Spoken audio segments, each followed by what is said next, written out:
wabarakatuh. Apa kabar anak ibu semua? Semoga dalam keadaan sehat walafiat. Bersama ibu kita akan belajar bidang studi Al-Quran Hadis, membahas tentang bab pertama, menulis huruf hijaiyah. Nah, sebelum belajar alangkah lebih baiknya kita membaca doa dulu ya. Ikuti ibu. Bismillahirrahmanirrahim. Rabbi zidni ilma warzuqni fahman. Amin. Semoga pembelajaran hari ini berjalan dengan lancar. Amin. Oke, materi pertama tentang menulis huruf hijaiyah. Sebelumnya, ibu ingin bertanya, apakah anak-anak ibu sudah mengetahui apa itu huruf hijaiyah, berapa jumlahnya, dan bagaimana bunyinya? Tentu anak ibu sudah paham karena materi pengenalan huruf hijaiyah sudah dipelajari di kelas 1. Sedikit mengulang, huruf hijaiyah itu adalah huruf-huruf ejaan Arab yang digunakan dalam penulisan Al-Quran. Jumlahnya ada 28. Bunyinya bagaimana? Nah, kita baca sama-sama ya. Ikuti ibu sambil bernyanyi. Alif, ba, ta, sa, jim, ha, ho, dal, zal, ro, zai, sin, shin, sod, do, to, zo, ain, alif, fa, ho, kaf, laf, mim, nun, waw, ha, lam, alif, hamzah, ya. Tentu anak ibu bisa kan? Nah, jumlah huruf hijaiyah ada 28. Untuk alif, lam, dan hamzah ini adalah 2 huruf tambahan. Nah, sekarang cara penulisan huruf hijaiyahnya. Perhatikan ibu ya. Kemudian anak-anak ibu juga perhatikan buku paketnya. Karena di sini ada petunjuk cara penulisan huruf hijaiyah. Yang pertama huruf alif. Kalau kita lihat di buku paket, di situ ada petunjuknya berupa tanda panah. Nah, ibu contohkan. Tanda panahnya, perhatikan. Untuk penulisan huruf alif, kita ambil dari atas, serong ke kanan, ditarik garis ke bawah, kemudian serong ke kiri. Mudah kan? Ini huruf alif. Kemudian yang kedua, huruf ba. Huruf ba, perhatikan di sini, ditulis tegak kemudian mendatar ke kiri. Ya, ditulis tegak dari atas, kita tarik ke bawah mendatar, kemudian melengkung ke sebelah kanan atas. Kemudian kita letakkan titik 1 di bawah. Untuk huruf ta dan sa penulisannya sama.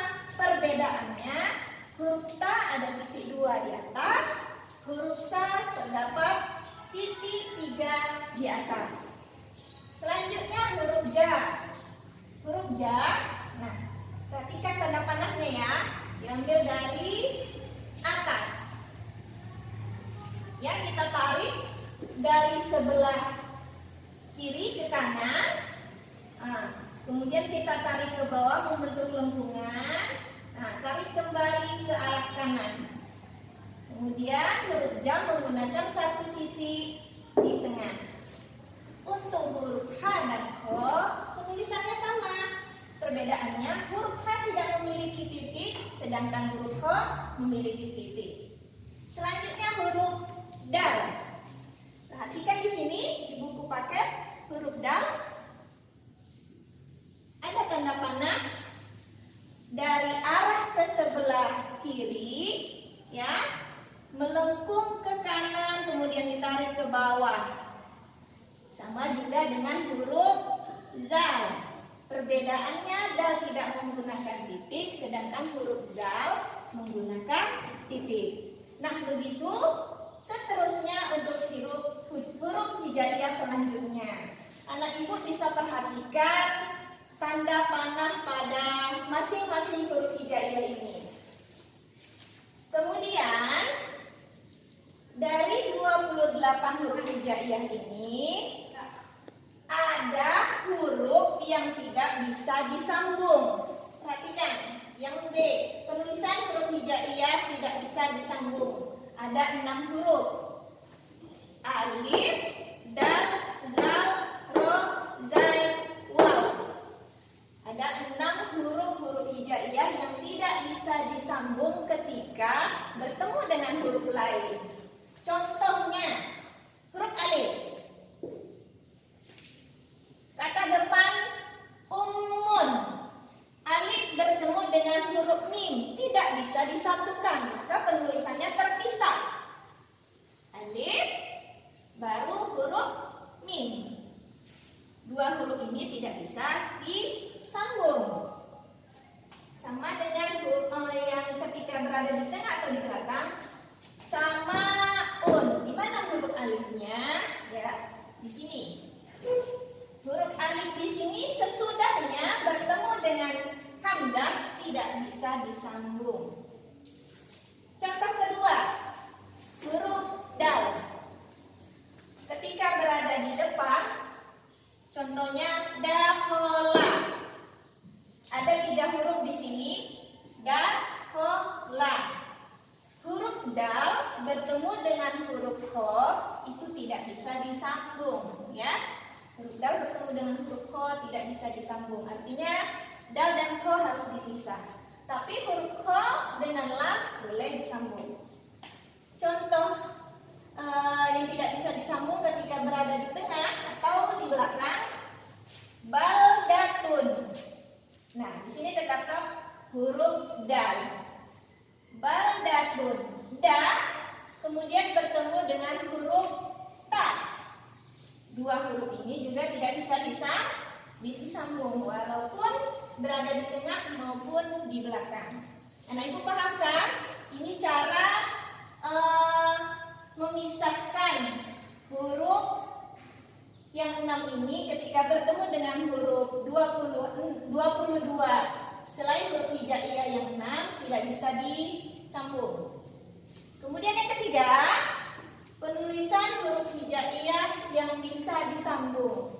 Ada 22 huruf hijaiyah yang bisa disambung selain dari huruf alif, dal, zal, ro, zai, waw. Contohnya huruf ba. Ketika berada di depan, nih, baitun. Setelah huruf ba terdapat huruf ya. Nah, huruf ini bisa disambung dengan huruf apapun. Nah, ketika di tengah bunyinya saburatun. Ya, ba bertemu dengan huruf waw, boleh disambung. Ketika berada di belakang, maktabun. Ya, mana huruf ba? Ini. Banyak hurufnya di belakang dan sebelumnya ada huruf ta yang boleh disambungkan dengan huruf ba. Selanjutnya huruf ta. Huruf ta ketika berada di depan, taubatun. Anak-anak ibu tahu yang mana huruf ta-nya? Ya, ini, ya nak. Nah, setelah huruf ta bertemu dengan huruf waw. Nah, boleh disambungkan. Kemudian ketika berada di tengah, kutila. Ini huruf ta-nya, kemudian setelah huruf ta bertemu dengan huruf lam dan sebelumnya didahului huruf ka. Nah, 3 huruf ini bisa disambung. Ketika berada di belakang, baitun. Nah, ini huruf ta berada di belakang dan sebelumnya bertemu dengan huruf ya sukun. Ini juga bisa disambung. Selanjutnya huruf sa. Sawabun. Mana huruf sa-nya? Ya, ini paling depan. Setelah huruf sa bertemu dengan huruf waw, boleh disambungkan. Kemudian musanna. Setelah huruf sa ataupun sebelum huruf sa, dua-duanya boleh disambungkan. Nah, ketika berada di belakang, musallasun. Nah, di sini ada 3 huruf sa. Yang pertama, kedua. Kedua-duanya bisa disambung dengan huruf yang lain. Contoh terakhir huruf ja.